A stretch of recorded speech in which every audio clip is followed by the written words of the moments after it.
ప్రభుత్వం, కేంద్ర హోంమంత్రిత్వ శాఖ మరియు కేంద్ర యువజన సర్వీసుల శాఖ రెండు సంయుక్తంగా 17వ గిరిజన యువ సమ్మేళనం కార్యక్రమాన్ని దేశవ్యాప్తంగా నిర్వహిస్తుంది. దీనిలో భాగంగానే డిసెంబర్ 30వ తేదీ నుంచి జనవరి 5వ తేదీ వరకు విశాఖపట్నం కేంద్రంగా ఒక కార్యక్రమాన్ని 200 మంది యువకులతో ఏర్పాటు చేయడం జరిగింది. వీళ్ళు ఛత్తీస్గఢ్, ఒడిశా, జార్ఖండ్లో ఉన్న ఇంటీరియర్ జిల్లాల నుంచి వీళ్ళని సిఆర్పిఎఫ్, ఐటీబీపీ, బిఎస్ఎఫ్ ద్వారా పిల్లల్ని ఎంపిక చేసి వాళ్ళని విశాఖపట్నం తీసుకొని రావడం జరిగింది. ఇక్కడ ఒక వారం రోజుల పాటు వాళ్ళకి కావాల్సిన అన్ని సదుపాయాలను మేము కలిగించడం జరిగింది. దీంట్లో ముఖ్యంగా ఏంటంటే పిల్లలు వాళ్ళు రిమోట్ ఏరియాలో ఉండిపోవడం వల్ల వాళ్ళు బాహ్య ప్రపంచం ఎలాగుందో వాళ్ళకి తెలియటం లేదు. కనుక ఏంటంటే మనకు బయట మన దేశం యొక్క గొప్పతనం, దేశం యొక్క చరిత్ర, దేశం యొక్క అభివృద్ధి వాళ్ళకి చూపించాలి. అదేవిధంగా భిన్నత్వంలో ఏకత్వం, exchange of tradition and culture, వాళ్ళ గిరిజన సంస్కృతి సాంప్రదాయాలు మనకు తెలియపరచడానికి, అదేవిధంగా మన యొక్క సంస్కృతి సాంప్రదాయాలు వాళ్ళకి తెలిసే విధంగా ఈ యొక్క కార్యక్రమాన్ని వారం రోజుల పాటు రూపొందించడం జరిగింది.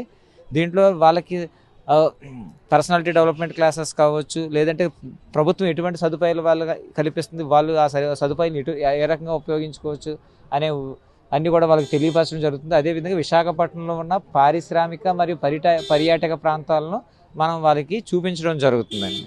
వాళ్ళకి ఏ సదుపాయాలు అనేది వాళ్ళు ఈ యొక్క ప్రోగ్రాం తర్వాత ఏంటంటే వాళ్ళు ఏదైనా సెల్ఫ్ ఎంప్లాయ్మెంట్ క్రియేట్ చేసుకోవడానికి, లేదంటే ఎంప్లాయ్మెంట్ క్రియేట్ చేసుకోవడానికి అవకాశాలు ఏమన్నాయో తెలియపరచడం ద్వారా కొంతవరకు వాళ్ళకు ఉపయోగపడే అవకాశం ఉంది ఈ కార్యక్రమం ద్వారా.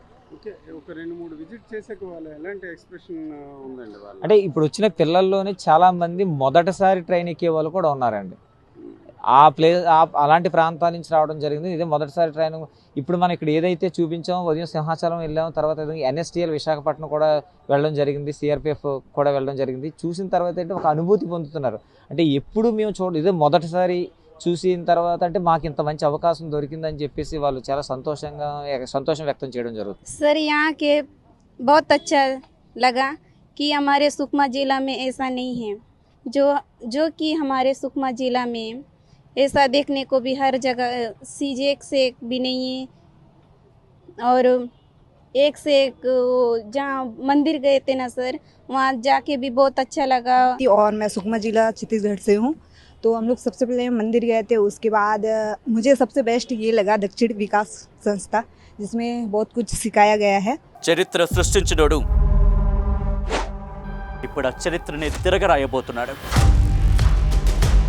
అబద్ధాల గోడల్ని బద్దలు కొట్టి నిజాలను రాగా మీ ముందుంచబోతున్నాడు.